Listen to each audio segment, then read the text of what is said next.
안녕하십니까. 이번에는 이제 이재명과 조국 왜 서로에게 창을 겨누나. 지금 이제 이재명과 조국이 사활을 건 혈투를 벌이고 있습니다. 영광하고 이제 곡성에서는 뭐 말할 것도 없죠. 근데 부산에서는 이제 또 단일화하자고 조국이가. 참 이게 조국이도 연구 대상입니다. 호남에서는 이제 죽기 살기로 싸우면서 또 부산에서는 이제 사이좋게 우리 단일화하자. 참 이게 이중인격자라도 보통 사람들은 그런 말 못합니다. 조국이도 이게 연구 대상이에요. 정말 이게 이중인격자입니다. 이중인격자. 이재명이도 조국이 보면 황당할 겁니다. 야, 저 조국이 호남에서는 죽게 살기로 내를 물어뜯더니 부산에서는 손잡고 같이 선거운동 단일화하자. 참 이게 황당무계하잖아. 조국이도 이재명이도 조국이 보면 참 이게 이재명이도 보통 사람은 아닌데 이중인격자로 조국이도 이게 저도 이게 참 연구 대상이에요.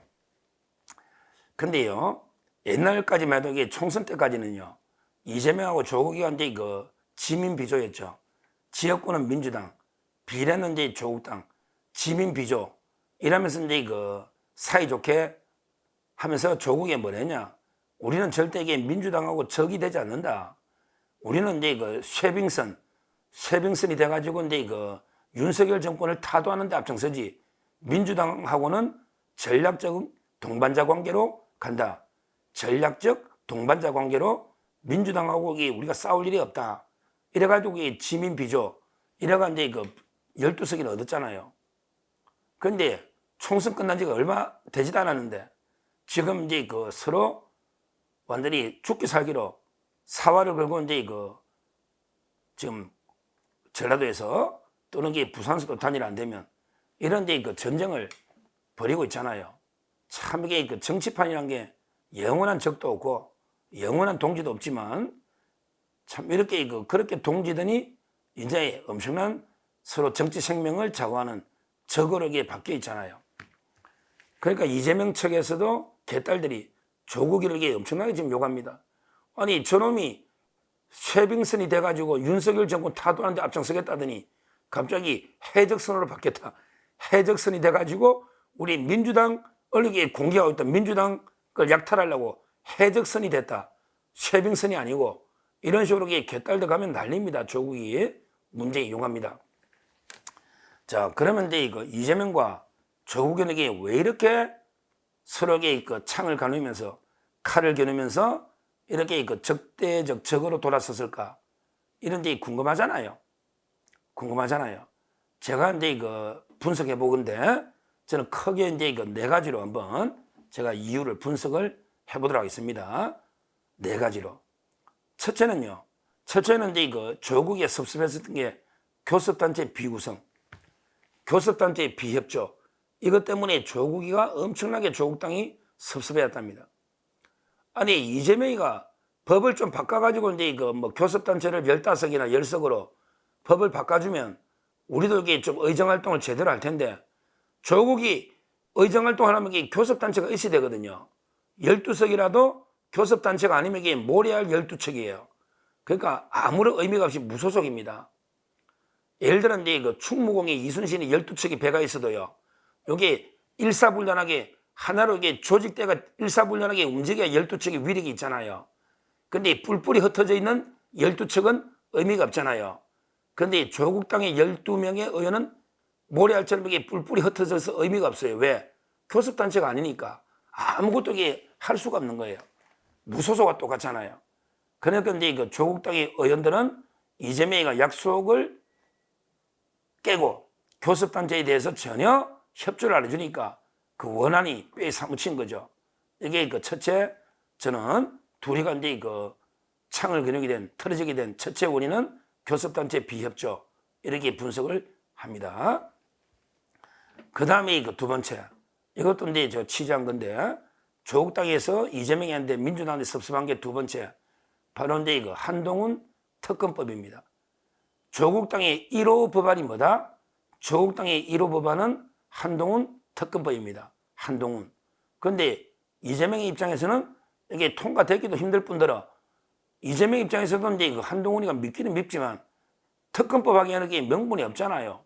한동훈 딸을 갖다가 특검해봤자 뭡니까? 미국에 자료도 안 주는데 미국 대학이 뭐 특검한다고 한국 특검 무서워서 자료 주겠습니까? 어차피 안 주잖아요. 따라서 그 한동훈 특검법은 이제 그 불가능하죠. 왜? 민주당에서는 더 급한 게 최상병 특검법이나 김건희 특검법이잖아요. 이게 조국 당하고 틀리는 거죠.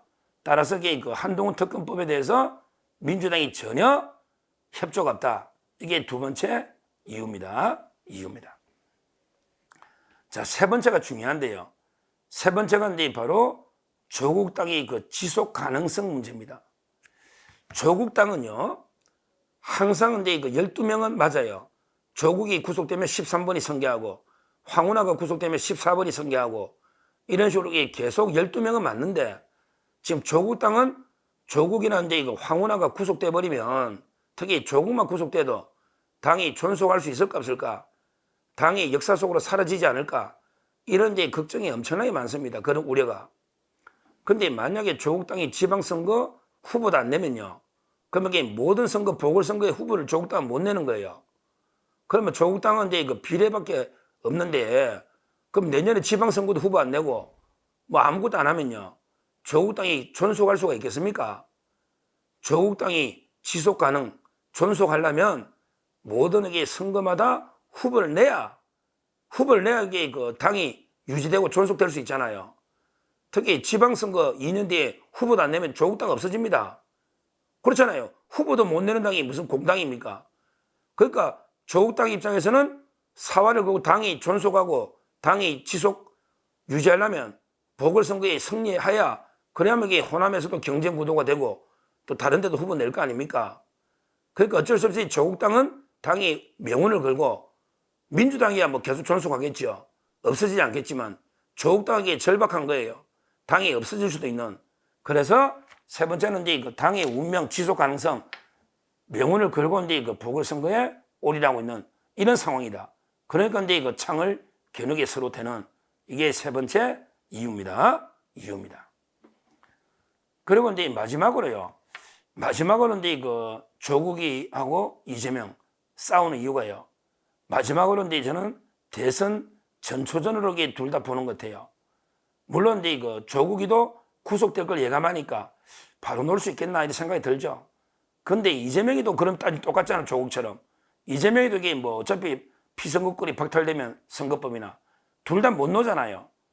근데 둘 다 어떻게 보면 이게 그 방법을 강구하고 있는 거죠.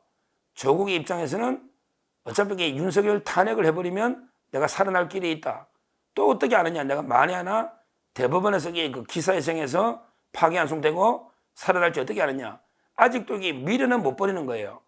조국 입장에서는 이게 90% 이상은 내가 구속되겠다 이렇게 생각을 하지만 그래도 이게 기적이 일어나가지고 대법원에서 파기되거나 아니면 이게 윤석열 탄핵이 되면서 뭔가 이게 그 극변 엄청난 게 그 지각 변동이 뭐가 일어나면 내가 살아날 길이 있지 않을까 이런 데 일말의 기대감을 가지고 있는 거예요. 그거는 이제 이재명이나 내는 뭐 다르냐?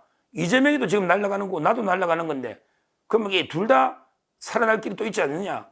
이렇게 그 조국 입장에서는 이재명하고 내하고 똑같다고 볼 수 있는 거예요. 그러면 이게 그 장기적으로는 대선 경쟁자로 볼 수 있죠. 조국이도 이게 꿈은 대통령이고 이재명도 이게 꿈은 당연히 대통령이잖아요. 객관적으로 보면 둘 다 대선에 못 논다고 보는 게 합리적이죠. 객관적으로 보면 둘 다 대선에 못 논다고 보는 게 합리적인데 근데 착각은 자유잖아요. 착각은 조국이나 이재명이나 아직도 이게 대통령에 대한 꿈, 미래를 못 버리고 가지고 있는 거예요. 서로. 그러니까 이제 이번에 선거가 대선의 전초전이 될 수도 있다.